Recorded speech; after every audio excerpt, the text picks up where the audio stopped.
We're going to go over a live example of doing translation using the OpenAI API. So I have the terminal open in front of me, and the first thing we have to do is go ahead and add our secret key to our terminal. So I'm going to run an export OpenAI API command equals, and then enter our secret key here. I've already entered my secret key, so I am going to skip to the next step. But before you even run the script, you will need to run this command in order to keep your secret key in your environment variables.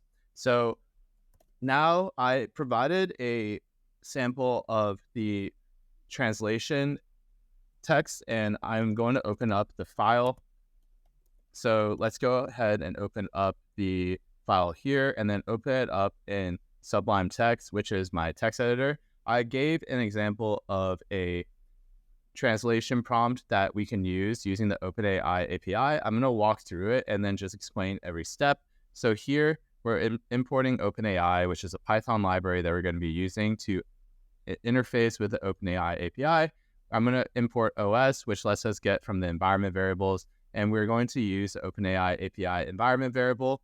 And we provide an article URL, which is the article we are trying to translate. We provide a destination language, which is Hindi in this case, the number of words, which is 300. And we have a prompt that is, please translate this article to placeholder in placeholder words, which we're replacing with language, article URL, and num words, and then a max token of 300.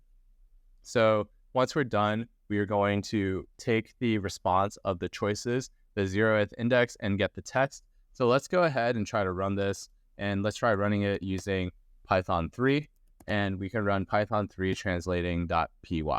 Now, given a few seconds, it will translate it and then return it. As previously mentioned in the previous lecture, the number of words that we use can change how fast we get the response. And the number of words responded won't always be the number of words in the prompt.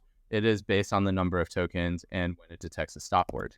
So let's go ahead and make some modifications just to change this. So we can see if we change number of words to 100, it might not actually change the response. And give it a few seconds, it will respond. Let's give it a sec. And now you can see it got a little shorter, but it hasn't really changed. However, we change the max token to something really small like 30. This will cut off the response, and it will only provide a small number of words because the maximum number of tokens does change when it cuts off the response, and it might cut it off mid translation. So let's translate to something else like Spanish, and let's change the number of tokens to 100 and change the number of num words to 300. In this case, it should only return 100 words because it is because the number of max tokens is smaller than the number of words in the prompt. And you can see here, it actually stops mid-sentence because of the number of tokens. So let's go ahead and change the number of tokens to 500, but change the number of words to 200. Now we should have a full response, and it should print it out completely, but it should not print more than the maximum number of tokens. So let's give it a second and let it print out. This is a longer prompt, so it might take more time. And you can see here, it printed out the full thing. And this is probably more than 200 words. I can't really tell right now from this output. However, it is less than the maximum number of tokens. So in this case, our setup is actually correct. So in this case, we can update the article URL, the language, and number of words. Let's just try one more like Italian and see what happens, see what pops up. So let's go ahead and try translating it.